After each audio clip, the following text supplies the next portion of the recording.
بسم اللہ الرحمن الرحیم۔ عزیز طلباء و طالبات، ہم بی اے سال صوبم کا پرچہ مکتوب پڑھ رہے ہیں۔ بی اے تھرڈ ایئر ای وائی تھرڈ ایئر مکتوب، پیپر نمبر 9 مکتوب۔ عزیز طلباء و طالبات، ہم بی اے سال صوبم کا پرچہ مکتوب پڑھ رہے ہیں۔ ہم نے مکتوب نگاری کے حوالے سے کل بہت ساری گفتگو کی، اور سرسری طور پر ہم نے یوں کہی ہے کہ مکتوب کی تعریف کا احاطہ کرنے کی کوشش کی ہے کہ مکتوب کہتے کسے ہیں،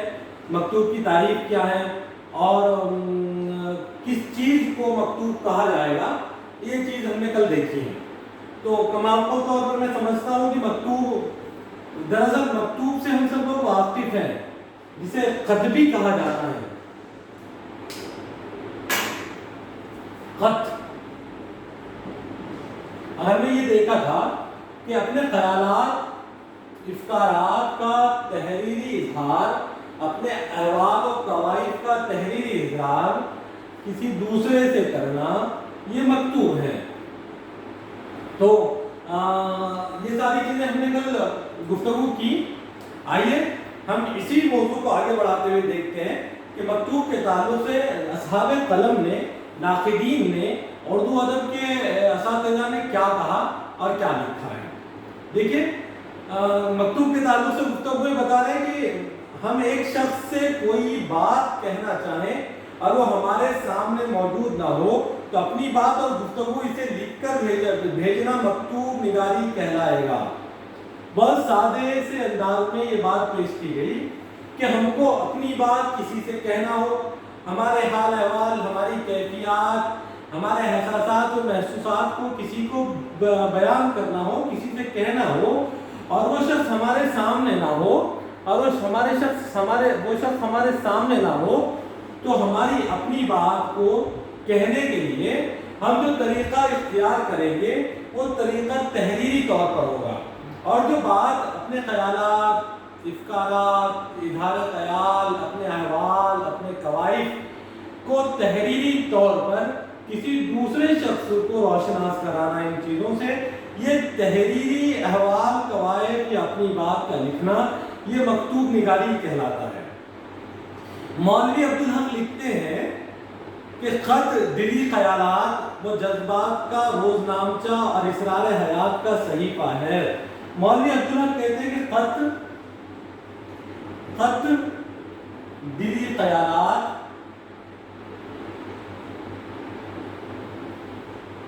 وہ جذبات کا روزنامچہ اور اسرار حیات کا صحیفہ ہے۔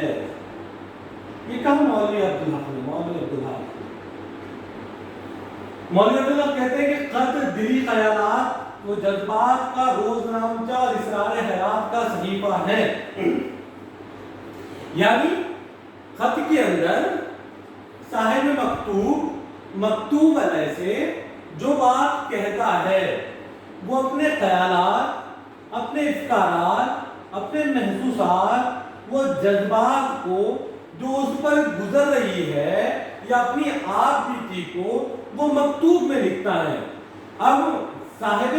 مکتوب اپنی صلاحیت، اپنی ادب نوازی، اپنی انشا پردازی کو بروئے کار لاتے ہوئے، یا کوئی ایسا عام سا آدمی جو ادبی لطافتوں و نزاکتوں سے واقف نہ ہو، وہ سادہ سہل زبان کے اندر اپنے خیالات کا و افکارات کا اظہار کرتا ہے، وہ مکتوب کہلاتا ہے۔ اور مولوی عبدالحق کا کہنا یہ ہے، مولوی عبدالحق نے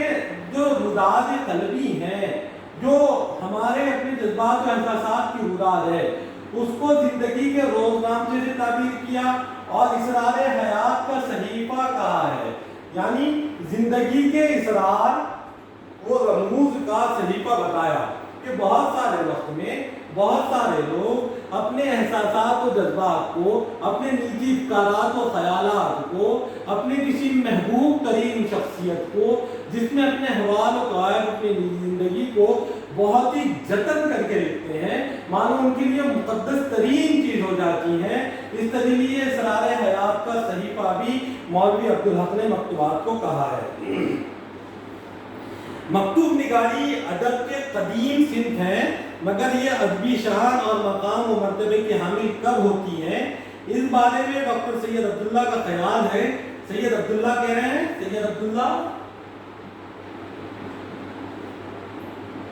سید عبداللہ کا خیال ہے کہ خطوط نگاری خود ادب نہیں، مگر جب اس کو خاص ماحول، خاص مزاج، خاص استعداد، ایک خاص گھڑی اور خاص ساتھ میسر آ جائے تو یہ ادب بن سکتی ہیں۔ عزیز طلبہ، اگر ہم سرسری طور پر یہ دیکھیں کہ مکتوب کیا ادب کا حصہ ہے؟ اب ادب کا حصہ ہے تو نثری ادب ہے، یا یہ ادب کا حصہ ہے تو افسانوی ادب ہے یا غیر افسانوی ادب ہے؟ اس کے تعلق سے اگر بات کریں تو یہ بات حتمی طور پر نتیجتاً ہمارے سامنے آتی ہے کہ مکتوب نگاری ایک غیر افسانوی نثر ہے، غیر افسانوی نثر ہے۔ یہ بات ہے کہ اس میں کوئی قصہ بیان نہیں ہوتا اور کوئی لاگ لپیٹ یا پھر تشبیہ استعارہ یا کسی لوازم کا، ادبی لوازمات کا استعمال نہیں ہوتا، اور کوئی قصہ ادبی لوازمات کا ہوتا، لیکن قصہ کا کوئی تذکرہ نہیں، افسانے کا کوئی تذکرہ نہیں ہوتا، قلبی روداد ہیں، احوال ہیں، قوائف ہیں، ان کو اس کا بیان نہیں ہوتا ہے۔ اس لیے مکتوب نگاری ایک مکتوب سے نکل کر، ایک خط سے نکل کر، احوال و قوائف کے بیان سے نکل کر ادب کب بن جاتی ہے، اس کے تعلق سے عبداللہ حسین کہتے ہیں اگر ہم سرسری جائزہ لیں تو ہم کو یہ معلوم ہوتا ہے کہ اردو ادب میں مکتوب کی ابتدا کب سے ہوگی، مکتوب لکھنے کی ابتدا کب سے ہوگی۔ تو یہ بات مسلم ہے کہ جب سے انسان نے قلم کو تھاما ہے، جب سے انسان صاحب قلم ہوا ہے اور جس سے انسان نے تحریری علم کو سیکھا ہے، تو وہ مکتوب لکھنے کا قائل تھا۔ اپنے احوال قوائف کی مکتوبات میں اسی دن سے لکھے جاتے تھے جس دن سے تحریری طور پر کچھ زبانیں، کچھ تحریریں، کچھ لفظ وجود میں آئے، اور جو لفظ وجود میں آ کر صفحہ کرتاس کے حوالے ہوئے، اس وقت ہی سے عالم اردو میں ہی نہیں بلکہ عالمی ادبیات، عالمی لسانیات میں، عالم انسانیت میں جب سے انسانوں نے لکھنا پڑھنا سیکھا، تب سے خطوط کا لکھنا بھی جاری و ساری ہے۔ اس لیے اب بات یہ ہے کہ انسانوں نے لکھنا پڑھنا تو زمانے قدیم سے سیکھا تھا، مکتوبات کا زمانہ تھا۔ اگر ہم دیکھتے ہیں تو ہم کو معلوم ہوتا ہے کہ جس وقت قبائلی نظام حیات تھا، آج بھی ہم کو تامل پٹ مراٹھی جسے کہتے ہیں، شیلالکھ جسے کہتے ہیں، یا پھر ہم جسے کتبہ کہتے ہیں جو پتھروں پہ لکھی ہوئی تحریریں ہیں، یا ہم جسے کیا کہتے ہیں تختیاں کہتے ہیں جو تانبے کے برتنوں پر، تانبے پر لکھی ہوئی تحریریں ہیں۔ یعنی زمانے قدیم میں جب کاغذ کا وجود نہیں تھا، قلم کا وجود نہیں تھا، پتھروں پہ لکھے جاتے تھے، پیغامبری کی جاتی تھی اور کوئی اشارے کنائیوں میں پیغامبری ہوتی تھی، یہ ساری چیزیں خط ہی کا ایک حصہ تھی۔ لیکن کاغذ قلم آیا، کاغذ میں ترقی کی، قلم آیا، تو پھر یہ تحریریں کاغذی طور پر آئی۔ قبائلی زندگیوں میں یہ ساری چیزیں رائج رہی ہیں، لیکن ایک منظم جب معاشرہ بنا، کوئی حکومت کرنے والے یہاں آئے، قبائلوں کو ایک جگہ جوڑا اور کئی قبائلوں سے مل کر ایک ریاست بنی۔ ان ریاستوں کے خیالات، افکارات، حکم اور ان کے سرداروں کے حکمی ارسال و ترسیل کا جو وسیلہ بنا تھا، جو پیغام رسالی کا وسیلہ بنا تھا، جو حکم کے رائج کرنے کا وسیلہ بنا تھا، یہ مکتوب ہی تھے۔ لیکن یہ مکتوبات ادب کب بنے، ہم کو معلوم ہوتا ہے مولانا سب سے پہلے اردو ادب کے اندر مرزا اسداللہ خان غالب وہ شخصیت ہے جس نے مکتوبات کو ادبی پیرائے میں ڈھالا ہے۔ اس کے بعد جن مکتوبات نے ادبی پیرائے کا رنگ میں رنگا ہے، ان میں مولانا ابوالکلام آزاد کا نام آتا ہے۔ اس لیے عبداللہ حسین کہتے ہیں کہ مکتوب جو خیالات و افکارات کا اظہار کا وسیلہ تھا، یہ ادب کب بنتا ہے؟ یہ کہتے ہیں کہ خطوط نگاری خود ادب نہیں، مگر جب اس کو خاص ماحول، خاص مزاج، خاص استعداد، ایک خاص گھڑی، خاص ساتھ میسر آ جائیں تو یہ ادب بن سکتی ہے۔ کہہ رہے ہیں کہ خاص مزاج کے، اب جو صاحب مکتوب ہے یہ اس کے مزاج، اس کے ادبی ذوق، اس کے لفظوں کے، اس کے انداز بیان، اس کا اسلوب اور اس کو جو ماحول میسر آیا ہے، اس ماحول میں اس کے مزاج کی جو تشکیل ہوئی اور اس ماحول اور اس ارد گرد کے ماحول میں جو خیالات اقترار کی تدوین ہوئی اور وہ اپنی بات کو کہنے کے لیے جتنا زیادہ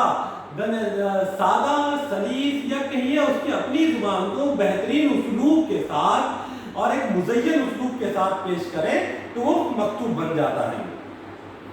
جہاں تک اردو کا تعلق ہے تو اس میں خطوط نویسی کا دامن بہت وسیع ہے اور خطوط نویسی کی روایت اتنی توانا ہے کہ بذات خود ایک صنف ادب کی حیثیت اختیار کر چکی ہے، جس کی سب سے بڑی مثال غالب کے خطوط ہیں۔ مولانا ابوالکلام آزاد بھی ہیں، مکتوب نگاری میں ایک طرز خاص کے معجر ہیں۔ مولانا کے خطوط کے کئی مجموعے شائع ہو چکے ہیں جن میں غبار خاطر، مکاتب ابوالکلام آزاد، نقش آزاد، تبرکات آزاد اور کاروان خیال قابل ذکر ہیں، لیکن ان میں سے سب سے زیادہ شہرت غبار خاطر کو حاصل ہے۔ تو عزیز طلبہ و طالبات، اگر ہم دیکھیں تو مکتوب کے تعلق سے ہم نے دیکھا کہ دو جو سرخیل نام ہیں اردو ادب میں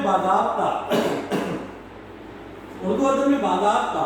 مکتوب نگاری کے فن کے اعتبار سے جس صنف کو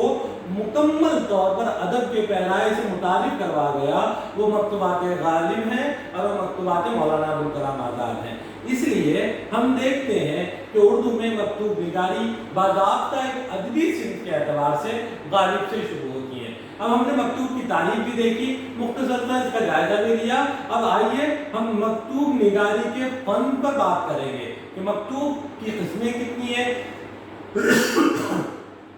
مکتوب لکھے کیسے جاتے ہیں، مکتوب کا اسلوب کیا ہے، مکتوب کا ذائقہ ترکیبی کیا ہے، یہ ساری چیزوں پر ہم انشاءاللہ گفتگو کریں گے۔